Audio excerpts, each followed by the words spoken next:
हाँ तो बच्चों, कैसे हैं आप लोग? शानदार, जिंदाबाद, जबरदस्त।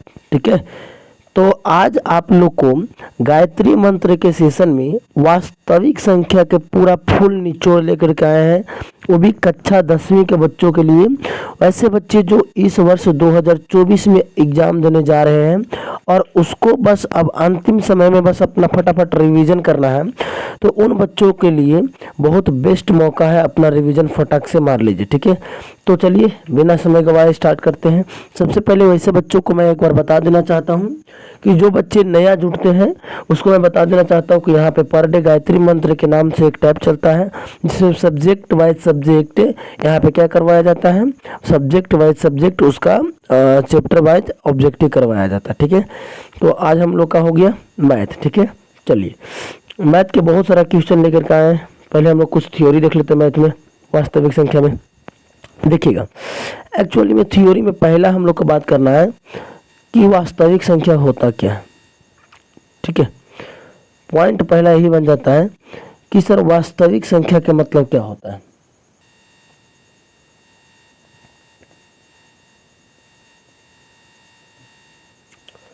वास्तविक संख्या का मतलब क्या होता है?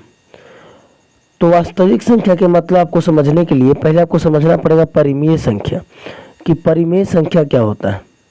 परिमेय संख्या क्या होता है सर? परिमेय संख्या नाम सुने हो, परिमेय संख्या।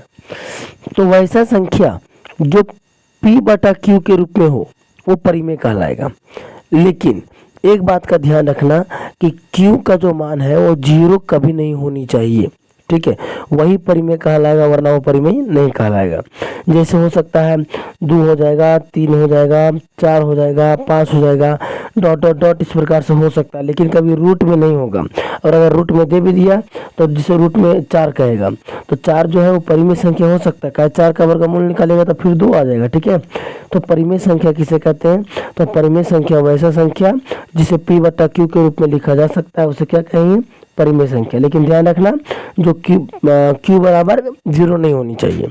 और अपरिमेय संख्या किसे कहते हैं? जो रूट में रहता हो, यानी जिसे p बटा q के रूप में, जिसे p बटा q के रूप में लिखा नहीं जा सकता, संभव ही नहीं है। ठीक है, चलिए अगला पॉइंट बनता है वास्तविक संख्या। वास्तविक संख्या से आप क्या समझते हैं? कि मेरे बात को समझो। परिमेय संख्या, परिमेय संख्या और अपरिमेय संख्या, परिमेय संख्या और अपरिमेय संख्या दोनों को मिला देंगे, उसके बाद जो संख्या प्राप्त होगा तो उसको कहेंगे हम लोग कौन सा संख्या? उसको कहेंगे वास्तविक संख्या। ठीक है, यानी एक शब्द कहें तो वास्तविक संख्या बराबर फॉर्मूला हो गया परिमेय संख्या और अपरिमेय संख्याओं के मेल रूप को क्या कहते हैं? वास्तविक संख्या कहते हैं। ठीक है, चलिए अब जो भी रहेंगे सवाल करते करते हम लोग देखेंगे। ठीक है, पहले अब हम लोग सवाल की ओर चलेंगे। सवाल बहुत सारा है तो थोड़ा सा टाइम लगेगा। क्वेश्चन नंबर 1 देखिए, सवाल के अनुसार हम लोग जो भी रहेगा सब करेंगे। बोला 3 प्लस 3 माइनस रूट 3 क्या है? देखिए अभी जस्ट बताए हम कि रूट में कुछ भी रहता है तो अगर उसका वर्गमूल नहीं निकलेगा तो क्या कहलाएगा? वो अपरिमेय संख्या कहलाएगा। और एक बात याद रखना हमेशा कि अपरिमेय संख्याओं का साथ जोड़, घटाव, गुणा कुछ भी रहेगा, और अगर अपरिमेय संख्या का साथ में लग गया है तो हमेशा वो क्या देगा? अपरिमेय संख्या ही देगा। तो यहाँ पर बोला है 3 प्लस रूट 3, 3 माइनस रूट 3, तो ये माइनस रूट 3 क्या है? अपरिमेय संख्या। इसलिए हम कह सकते हैं इसका आंसर क्या हो गया? इसका आंसर मिल जाएगा एक अपरिमेय संख्या, यानी कि ऑप्शन नंबर बी, एक अपरिमेय संख्या। क्लियर? चलिए दूसरा वाला सवाल देखिए। दूसरा वाला सवाल देखिए क्या बोल रहा है? निम्नलिखित में कौन परिमेय संख्या है? आप लोग अगर कमेंट करते चलते हैं तो अच्छा है। हम आप लोग कमेंट, जब वीडियो चलता है तो हम आप लोग कमेंट देखते रहते हैं। ठीक है, तो कौन परिमेय संख्या है? तो जिसका पूरा पूरा वर्गमूल निकल जाता हो वो परिमेय कहलाएगा। तो ये 49 का तो वर्गमूल 7 आ जाएगा, लेकिन 104 का वर्गमूल संभव ही नहीं है। ये तो वर्गमूल ही नहीं निकल रहा है। ये 81 बटा 91 इधर निकल रहा है। ये 7 7 49 और 8 8 64, यानी 7 बटा 8 निकल रहा है, यानी 2 का ए आपका आंसर सही है। ठीक है, चलिए 3 का देखिए। सवाल अच्छा खासा है, रिवीजन मार लो बढ़िया से, एकदम तगड़ा तरीके से पूरा कॉन्सेप्ट क्लियर हो जाएगा। मतलब निम्नलिखित में से कौन अपरिमेय संख्या है? तो अभी जस्ट बताया परिमेय मतलब होता है जिसका वर्गमूल पूरा पूरा निकलता हो। तो देखिए 36 का देखेंगे तो इसका हो जाएगा 6 बटा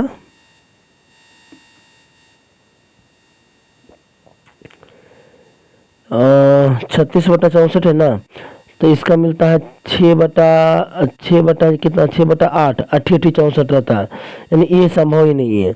ये 1/9 आ जाएगा, ये तो और भी संभव नहीं है, ये 1/9 आ जाएगा। यहाँ पर ही आपको जाकर के 3/5, ये देखिए 7 ये कट जाएगा। मतलब अपरिमेय संख्या कौन है? तो अपरिमेय संख्या उसको कहते हैं जिसका वर्गमूल पूरा पूरा ना निकलता हो। तो देखिए यहाँ पर ही 36/64 का वर्गमूल पूरा पूरा निकलेगा क्योंकि 6/8 हो जाएगा, और 1/9 हो जाएगा, ये भी नहीं निकलेगा। और यहाँ तो वही निकल के रखा हुआ 49 यानी 7 का है, तो किसका नहीं है? √3/5 का वर्गमूल संभव नहीं है। तो ये क्या हो जाएगा? अपरिमेय संख्या। क्वेश्चन नंबर 4, परिमेय और अपरिमेय से बहुत सवाल पूछता है, जरा बढ़िया से। फिर से पूछा है कौन अपरिमेय संख्या है, तो कौन अपरिमेय संख्या है और इसका आंसर देना है। तो इसका आंसर कैसे दे सकते हैं? जिसका वर्गमूल ना निकलता हो। तो 49 का वर्गमूल कितना? 7, 25 का वर्गमूल कितना? 5, 9 का वर्गमूल कितना? 3, केकर नहीं निकला, 20 का नहीं निकला, तो 20 आपका आंसर। सारा क्वेश्चन भी आइए बाबू।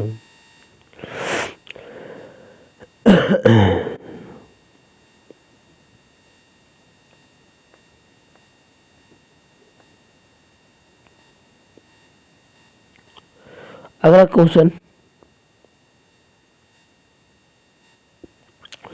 मतलब 2√2 कैसा संख्या है? अभी जस्ट बोले कि अगर अपरिमेय संख्याओं के साथ में, अगर अपरिमेय संख्याओं के साथ में प्लस रहे, माइनस रहे, गुना रहे, कुछ भी रहे, बस खाली अपरिमेय संख्या के साथ में रहना चाहिए, तो वो क्या कहला जाएगा? अपरिमेय संख्या ही कहलाएगा। तो यहाँ पे √2 के साथ में क्या, √2 की एक अपरिमेय संख्या है, उसके साथ में कुछ भी लगा देंगे तो वो अपरिमेय ही कहलाएगा। ठीक है, चलिए देखिए छठा का, ये बहुत इंपॉर्टेंट है, जरा बढ़िया से। आपको कहेगा पाई एक क्या है, ऐसे लिखता है पाई एक क्या है, तो पाई का जो मान होता है 22/7, तो मान जो है 22/7 वो पाई वाला परिमेय है, लेकिन पाई क्या है? तो पाई एक अपरिमेय संख्या है। आपको जैसे ही आपको दिमाग में चलेगा बात जरूर कि सर आप पाई/2 क्या है वो बता दीजिए, तभी तुरंत बताएं हम कि अगर एक बार कोई पहचान में आ गया कि ये अपरिमेय संख्या है, तो उसके साथ कुछ भी लगा दीजिएगा तो वो अपरिमेय संख्या ही कहीं गुण लेगा। तो यहाँ पर आंसर हो जाएगा ऑप्शन नंबर बी, पाई का मान। पाई का मान नहीं पूछा, पाई/2 पूछा, आप पाई बस दिख रहा है क्वेश्चन में, बस वो अपरिमेय हो जाएगा। 7वां सवाल, निम्नलिखित में कौन अभाज्य संख्या है? निम्नलिखित में कौन अभाज्य संख्या है? अभाज्य संख्या का मतलब होता है जिसका केवल 2 ही गुणनखंड हो, यानी केवल एक, और जो संख्या दिया गया है वो यानी अपने आप, ठीक है, वो कहलाता है अभाज्य संख्या। तो 8 जो है भाई एक और अपने आप, यानी 1 और 8 में आना चाहिए, तो 4 का पहाड़ा में भी आ जाएगा। 9 जो है वो 3 का में भी आ जाएगा, तो ये भी संभव नहीं है। 11 केवल 1 में आएगा और अपने आप में आएगा, यानी 11 आंसर सही बन जाएगा। अगला 1440 में 2 का घात अधिकतम कितना है? तो 1440 में कितना घात है, तो पहले इसको निकालना पड़ेगा। ठीक है, 1440 इसको इस प्रकार से निकाल लेना।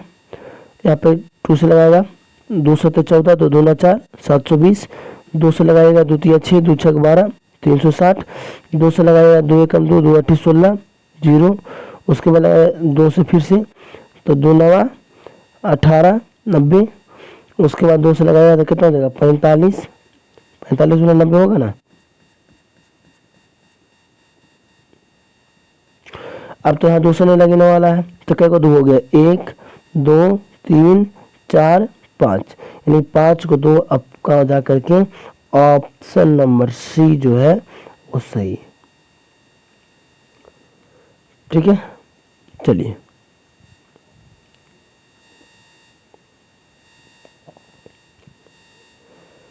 क्वेश्चन नंबर 9 देखिए, निम्नलिखित में से कौन परिमेय संख्या है?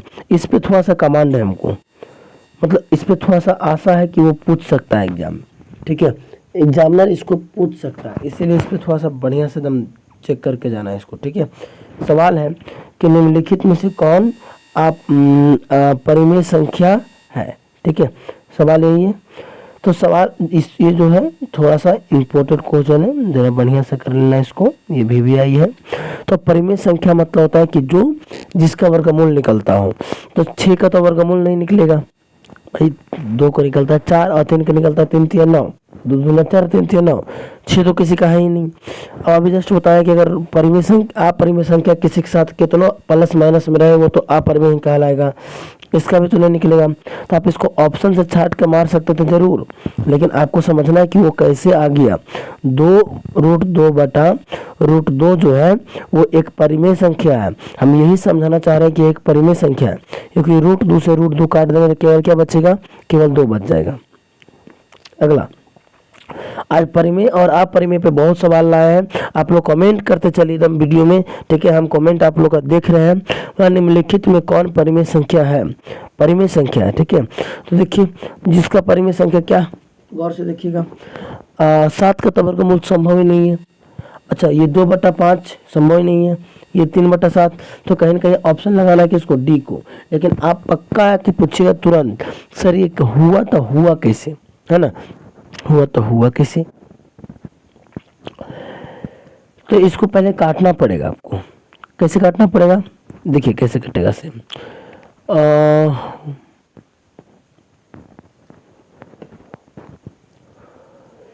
किससे कटेगा, 48 कटेगा आपको जाकर के, 16 चौके 16 दूना 32, 16 3 48, यानी कि ये 3 से काटेगा तो 16 बार में कटेगा, और 3 से काटेगा तो कितना बार में कटेगा, 25 या 75, यानी एक शब्द में कहें तो 75/48 को पहले काट लीजिए। तो इसको काटेगा तो 25 या 75, और इसको काटेगा तो 16 मतलब 16 32 16 या 48, ठीक है। अब बोला है कि इसका वर्गमूल चढ़ाना है, तो इसका वर्गमूल निकालेंगे, यानी ये काट के हम लोग को लाना है। अब 25 का वर्गमूल 5 और 16 का वर्गमूल 4, यानी आपका आंसर हो गया जाकर के 5/4, ठीक है। चलिए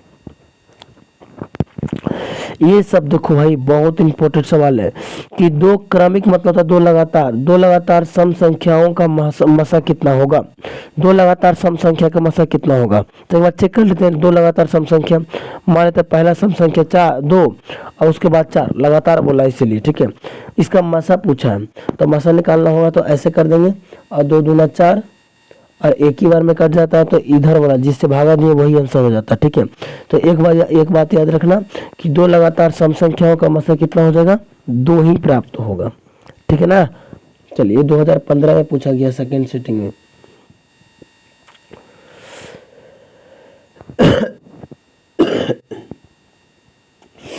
अगला देखिए, निम्नलिखित में से कौन परिमेय संख्या है, तो जिसका वर्गमूल पूरा निकलता हो।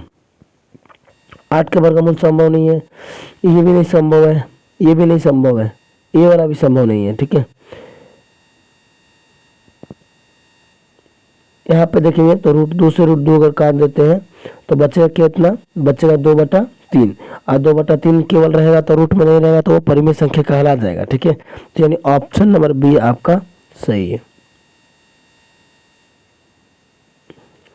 अगला, दो या दो से अधिक अभाज्य संख्याओं का मसा कितना होगा। एक बात सीख जाइए, हमेशा काम देगा, ठीक है, कि हमेशा अभाज्य संख्या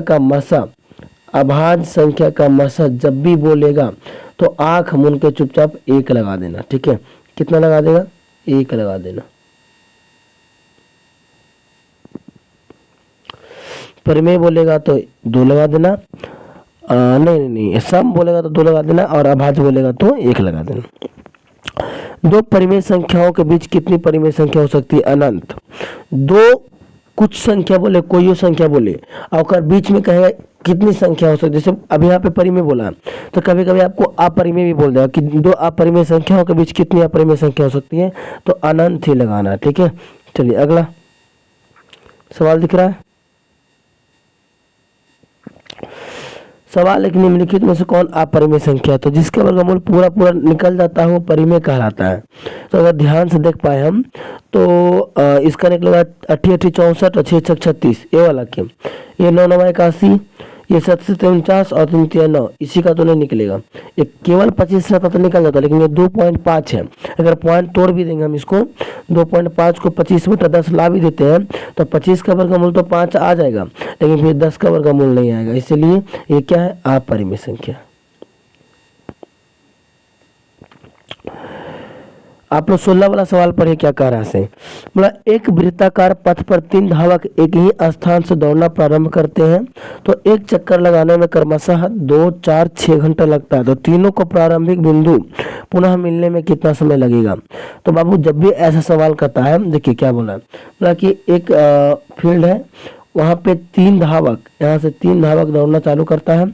अब पहला को इसको पूरा फील्ड को मारने में लगता है 2 घंटा, 2 घंटा, और दूसरा को फील्ड में चक्कर मारने में लगता है 4 घंटा, और उसके बाद लगता है कितना, ओके 6 घंटा। इन लोग दौड़ना चालू करता है और उसके बाद कितना घंटा के बाद फिर से मिल जाएगा अपने पास। तो इसका सिंपली लघुत्तम निकाल दो। और लघुत्तम निकालने के लिए सबसे पहले तो भाई आपको लघुत्तम तो बढ़िया से आता ही होगा, केवल वही तो सीखे हम लोग।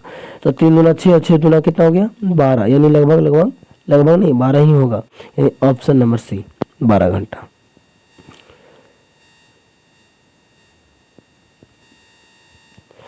चलिए इसको अपने से दीजिए आप लोग। सेम क्वेश्चन बताइए क्या बोला है। बोला एक वृत्ताकार पथ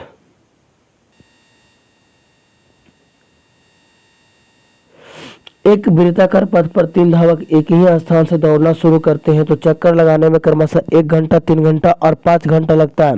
तो तीनों का प्रस्थान बिंदु पर फिर से मिलने का समय कितना होगा? यानी कि 1 3 और 5 है, इसको फिर से मिलना है। अभी मतलब पहला लड़का को दौड़ने में 1 घंटा लगता है, दूसरा लड़का को दौड़ने में 3 घंटा लगता है, उसके बाद 5 घंटा लगता है। तो बताइए कि इन लोग फिर से वापस कब मिलेगा?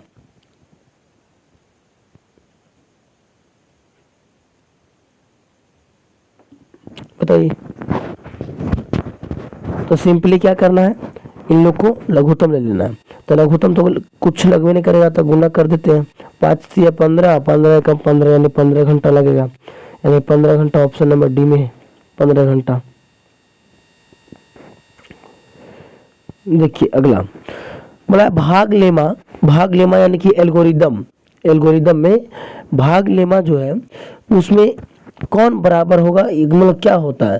तो आपको बताए हैं कि जैसे मान लीजिए हम बोल रहे हैं 40 और 26 का मसा निकालिए एल्गोरिदम विधि से।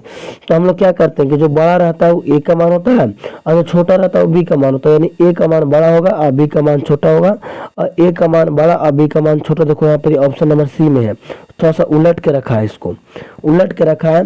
जो जनने के डबल मुंह रहेगा वो बड़ा कहलाएगा, ठीक ना।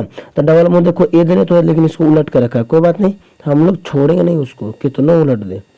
अगला भाग लेवा में ए बराबर बी क्यू प्लस आर में आर बराबर 0 होगा जब बी ए को विभाजित करेगा, ए बी को विभाजित करेगा, क्यू बराबर 0 आएगा या बी बराबर 0 आएगा। देखो हम लोग जब आर बराबर 0 कब बोल, जैसे अगर हम लिखते हैं 4 बराबर 2, तो 4 बराबर 2 हम लोग कैसे बनाते थे कि 2 दूना 4 और 4 में से 4 गया तो 0 आ गया, ठीक है। देखिए ये थ्योरी क्लास नहीं चल रहा है, ये रिवीजन क्लास चल रहा है, तो इसमें आप लोग को मान के चल रहे हैं हम कि आप लोग क्लास कर लिए होंगे, इसीलिए, ठीक है। चलिए तो आर बराबर 0 आ गया तो क्या हुआ, क्या डिसाइड कर रहे हैं, यहाँ ए के मान यहाँ बी के मान। इसका मतलब ये हो रहा है कि बी जो है वो ए को बहुत अच्छे तरीके से काट रहा है, तभी ना यहाँ आर के मान 0 आएगा, यानी बी जो है वो ए को विभाजित कर रहा है, ऑप्शन नंबर ए।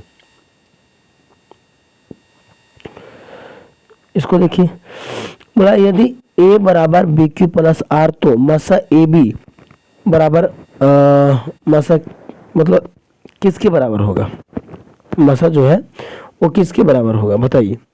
ये अच्छा खासा सवाल है, बच्चा लोग को फंसा सकता है सब। ये सब सवाल जो है वो एग्जाम में बच्चा लोग को फंसा सकता है, जरा बढ़िया जाना।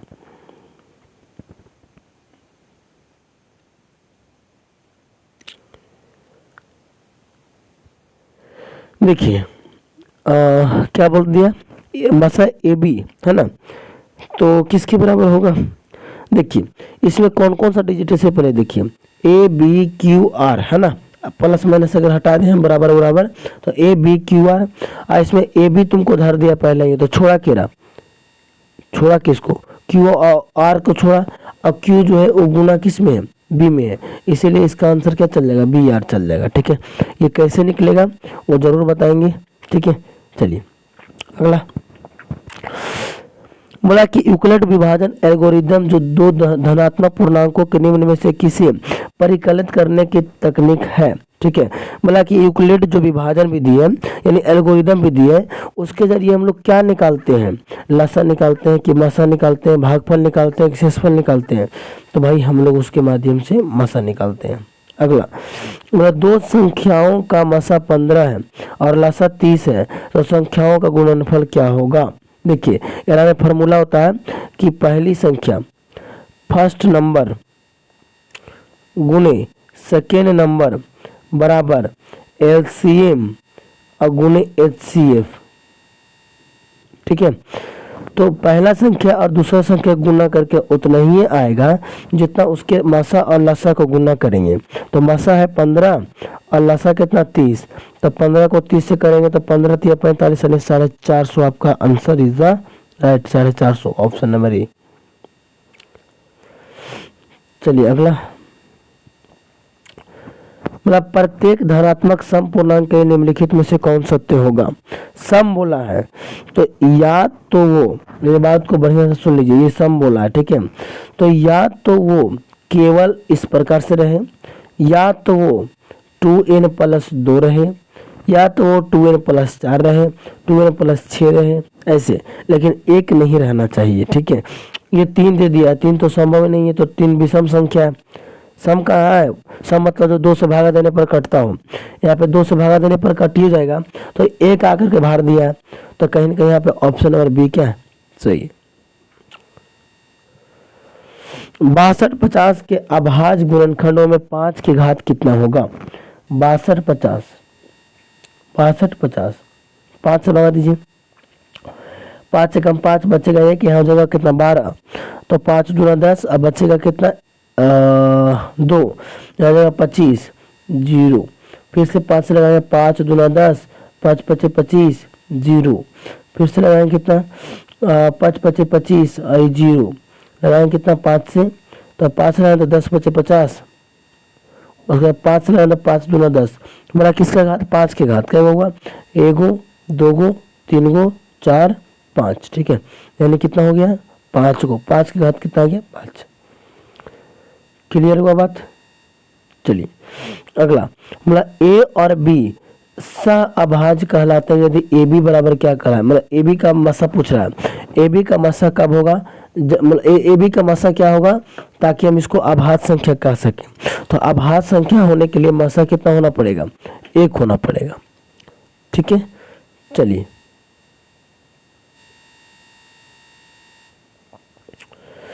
सवाल देख रहे हैं। अगला सवाल है कि निम्नलिखित में से किसका दशमलव प्रसार क्या होगा, शांत होगा। बढ़िया से देखना है इसको। ठीक है, दशमलव प्रसार उसी का शांत होता है जिसके बट्टा वाले भाग को, मतलब बट्टा वाले अंश को भाग देने पर केवल 2 और 5 प्राप्त होगा, और कहेंगे शांत। ठीक है, तो अगर हम यहाँ नीचे देखें 1600 को, तो केवल 1600 को भागा देने पर 2 ही 5 अगर आ जाता है तो हम इसी कह देंगे कि तू ही शांत है। तो पहले तो इसको हम 2 से लगाते हैं, तो 2 से लगाएंगे तो 800, 2 से लगाएंगे कितना 400, फिर कितना आएगा 200, फिर कितना आएगा 2 से लगाएंगे तो 100 आएगा, उसके बाद कितना आएगा 2 से लगाने पर 50 आएगा, अब 50 का आधा 25, और 25 फिर 5 25, इसका मतलब इसमें कितना आ रहा है, केवल 2 और 5 आ रहा है, इसका मतलब यही शांत है। ठीक है, चलिए अगला बोल रहा है कि 11 पॉइंट इतना इतना इतना है, वो क्या है। सबसे पहले एक बात सीख जाइए आप लोग। ठीक है, ये बहुत काम देने वाली बात है कि जब भी आपको पॉइंट में लिख करके और कभी भी रेकरिंग लगा दे, रेकरिंग, इसको रेकरिंग कहा जाता है, ठीक है। कभी भी इसको रेकरिंग लगा दे और बाद बोले बताइए ये कौन संख्या है, तो जैसा ही रेकरिंग लग गया वैसा ही ये परिमेय संख्या बन गया। लेकिन अगर रेकरिंग नहीं लगता, इस प्रकार से डॉट डॉट डॉट कर देता, तो वो अपरिमेय। परिमेय कहता है कि हमको पता है कि आगे आने वाला क्या है, और अपरिमेय कहता है कि हमें नहीं पता है आगे क्या आएगा, ठीक है। चलिए अगला सवाल, अगला सवाल देखिए आप लोग। बोला कि 2.1211 तरीके देखो कितना ई देखिए, यही सवाल देख लो कैसे ऐसे पता नहीं चल रहा है कहाँ पर क्या है, ठीक है। तो हम डॉट डॉट डॉट जा रहा है तो जा रहा है, ठीक है। तो ये क्या कहला जाएगा, ये संख्या कहला जाएगा अपरिमेय संख्या, जो कि आपका ऑप्शन नंबर सी में है, ठीक है। तो आज आप कितना सही कर पाए, 28 क्वेश्चन ही था, आप लोग कितना सही कर पाए, आप लोग कितना अभी राइट कर पाए, उसको आप लोग बताइएगा, ठीक है। कमेंट बॉक्स में बताना जरूर है कि हाँ सर हम लोग इतना सही किए हैं, हम लोग इतना सही किए हैं, इतना गलत किए, कमेंट में बताना जरूर है, ठीक है। और अगर जो चैनल पे नए जुड़ते हैं वो चैनल को सब्सक्राइब जरूर कर लेंगे। आप वीडियो को लाइक नहीं करते हैं, आप लोग अच्छा नहीं लगता है, वीडियो को लाइक भी कर लिया करो, ठीक है। चलिए तो मिलते हैं कल के गायत्री मंत्र में, आज तब तक के लिए यहीं तक।